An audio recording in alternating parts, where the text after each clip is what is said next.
अस्सलाम वालेकुम नाज़रीन इकराम, रोशनी लाइट चैनल की तरफ से आप सबको खुश आमदीद। मेरी आज की वीडियो सुल्तान फातेह ड्रामा सीरीज में दिखाए गए एक किरदार रादो दी हैंडसम के बारे में है।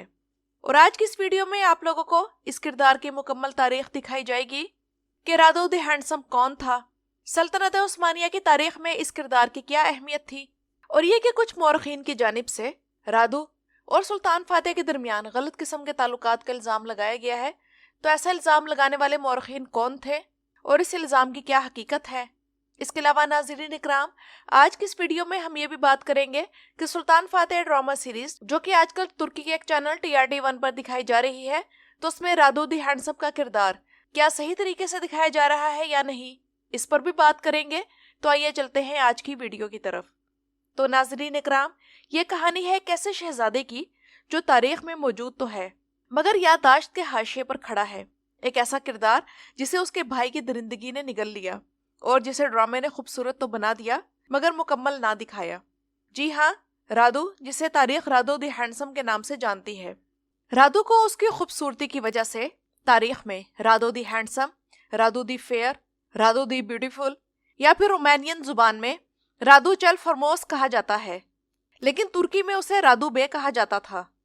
तो रादो तकरीबन 1430 ईस्वी में वलाचिया में पैदा हुआ और उसका ताल्लुक ड्रैकोल खानदान से था। वो वलाचिया के हुक्मरान व्लाद दोम ड्रैकोल और मोल्देविया की प्रिंसेस नेजिना का बेटा था।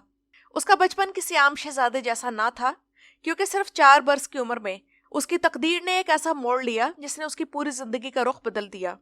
हुआ यह कि व्लाद दोम अपने दोनों बेटों रादो और व्लाद सोम को साथ लेकर उस्मानी सुल्तान मुराद सानी से मुलाकात के लिए गया।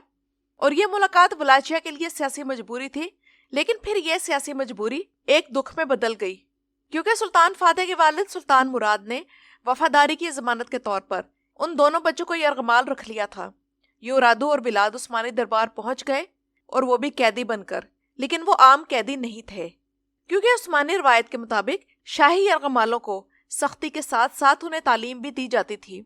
रादो ने अरबी, फारसी, तुर्की और लातीनी जुबानें सीखी। उसे मंतक, फलसफा, दरबारी आदाब और फौजी नज़्म ज़ब्त की तरबियत दी गई। और यही वो मरहला था जहाँ रादो और उसके भाई व्लाद के रास्ते जुदा हो गए, क्योंकि व्लाद के दिल में सल्तनत उस्मानिया के खिलाफ नफरत पलती रही, जबकि रादो ने इस माहौल को कबूल कर लिया। और एक बाज़ंतीनी मौरिख लाउनिकोस चाल्को कंदाइल्स लिखता है कि रादो उस्मानी दरबार में जल्द घुल मिल गया, जबकि व्लाद गोशा नशीन और सख्त मिजाज होता गया। यही फर्क आगे चलकर तारीख का सबसे बड़ा तजाद बन गया। जब रादो की उम्र तकरीबन 10 बरस थी तो उसके वालिद व्लाद दोम को वलाचिया में कत्ल कर दिया गया, जबकि उसका एक और भाई बेरहमी से तशद्दुद का निशाना बनाया गया, उसकी आंखें निकाल दी गई और उसे जिंदा दफन कर दिया गया। ये खबरें दोनों भाइयों तक पहुंची तो व्लाद के लिए यह इंतकाम की आग थी और रादो के लिए एक खामोश सदमा।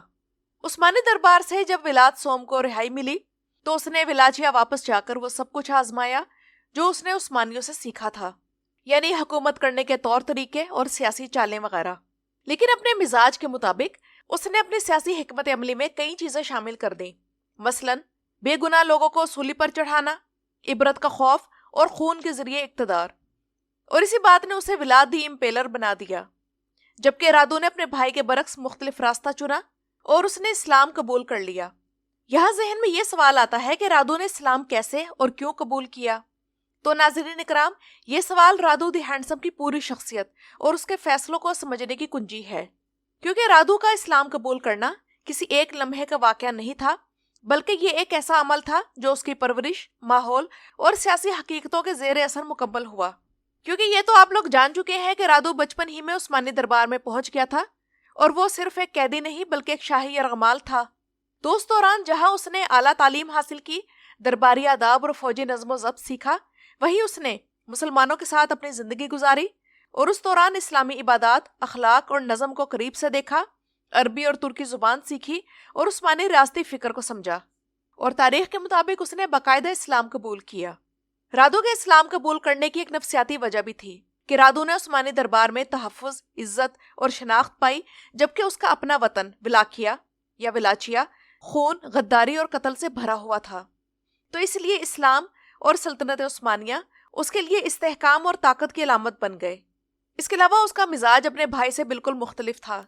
वो तशद्दुद से नफरत करता था और नज़्म ज़ब्त और कानून को तरजीह देता था।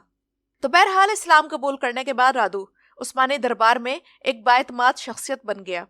वो सुल्तान मोहम्मद फातेह के करीब तरीन हल्के में शामिल हुआ और बाज़ंतीनी ज़राए और मौरखीन इस कुर्बत का जिक्र मनफी अंदाज में करते हैं और सुल्तान फातेह और विलाद के दरमियान कुछ गलत किस्म के ताल्लुकात की बात करते हैं।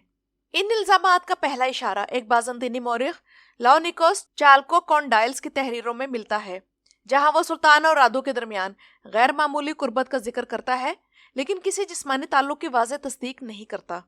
लेकिन जदीद दौर के दो मौरखीन, जिनमें से एक का नाम रादू फ्लोरेस्कियो और दूसरे का नाम रेमंड मिकनेली है, इन्होंने बाज़ंतीनी बयानात को बुनियाद बनाकर इस ताल्लुक को गलत रंग देने की कोशिश की, मगर खुद भी ये एतराफ़ किया कि ये सिर्फ एक कयास है, इस बारे में वाज़ेह सबूत दस्तयाब नहीं है। तो बहरहाल नाज़रीन इकराम, 1462 ईस्वी में हालात ने फिर करवट ली और विलादी इम्पेलर ने उस्मानी सल्तनत के खिलाफ खुली बगावत कर दी। इसके जवाब में सुल्तान मोहम्मद फातेह एक अजीम लश्कर के साथ वलाचिया की तरफ बढ़ा और मंसूबा ये था कि विलाद को हटाकर उसके भाई रादू को तख्त पर बिठाया जाए। लेकिन जब उस्मानी फौज वलाचिया पहुंची तो 20,000 लाशें सूलियों पर लटक रही थी। ये विलाद का सुल्तान फातेह का एक वाज़ेह पैगाम था। इसके बाद की एक अलग तफसील है जो कि आप लोग विलाद ड्रैकुला के बारे में मेरी बनाई गई इस वीडियो में देख सकते हैं। तो बहरहाल विलाद फरार हो गया और बाद में हंगरी के बादशाह के हाथों कत्ल हुआ और वही कहानी आगे चलकर ड्रैकुला के अफसाने में ढल गई। उसके बाद रादू द हैंडसम वलाचिया का हुक्मरान बना, मगर उसका इक़्तिदार कमज़ोर था। वैसे तो वो सिर्फ उस्मानी कठपुतली नहीं था, लेकिन हालात भी उसके हक में नहीं थे। वलाचिया के उमरा और दरबारी सख्त कीर हुक्मरान के आदी थे और उस्मानी वफादारी अवाम के लिए काबिल कबूल नहीं थी। तो इसलिए 1462 से 1473 ईस्वी के दरमियान रादू कम अज कम 3 मरतबा तख्त पर आया और उतारा गया, और हर बार कोई नया मुद्दई, कोई नया इत्तेहाद और कोई नया बहरान उसके सामने आ खड़ा होता। आखिरकार बासाराब सोम लायोटा ने इक़्तिदार उससे हमेशा के लिए छीन लिया और 1475 से 1477 ईस्वी के दरमियान रादू की मौत हो गई। लेकिन ना कोई जंग, ना कोई साजिश और ना ही कोई अफसानवी अंजाम, बस उसकी जिंदगी का एक खामोश इख्तिताम हो गया। यही वजह है कि तारीख विलाद को याद रखती है और रादू को भूल जाती है। हालांकि इक़्तिदार रादू के हिस्से में आया, लेकिन खौफ की तारीख ने विलाद को अमर कर दिया, जिससे हमें मालूम होता है कि तारीख हमेशा ताकतवर को याद रखती है, खामोश किरदार को नहीं, चाहे वो ज्यादा ही मुहज्जिब क्यों ना हो। यहाँ मैं इस बारे में जरूर बात करना चाहूंगी कि महमद फातिल सुल्तानी में रादू के किरदार को किस तरह से पेश किया जा रहा है। तो नाज़रीन इकराम, इस ड्रामे में विलाद को एक खालिस दरिंदा बना दिया गया है, जबकि रादू को मुकम्मल तौर पर मुहज्जिब और नरम दिखाया गया है। और तारीख के मुताबिक विलाद वाकई बेरहम था, लेकिन वो एक सियासी जहन भी रखता था, और रादू नरम जरूर था मगर कमजोर नहीं। सिर्फ मसला ये था कि वलाचिया में रादू अपने अंदरूनी दुश्मनों के सामने तन्हा हो गया था, जिसकी वजह से सुल्तान फातेह ने आखिरी बरसों में रादू की अमली हमायत कम कर दी थी, क्योंकि उस्मानी दरबार की रवायत के मुताबिक नाकाम इत्तेहादियों को खामोशी से नजरअंदाज किया जाता था, ना कि बदनाम। तो नाज़रीन इकराम, ये तो थी रादू द हैंडसम के बारे में मेरी आज की वीडियो। अपनी राय का इजहार कमेंट्स में ज़रूर कीजिएगा। मेरी वीडियो देखने का शुक्रिया।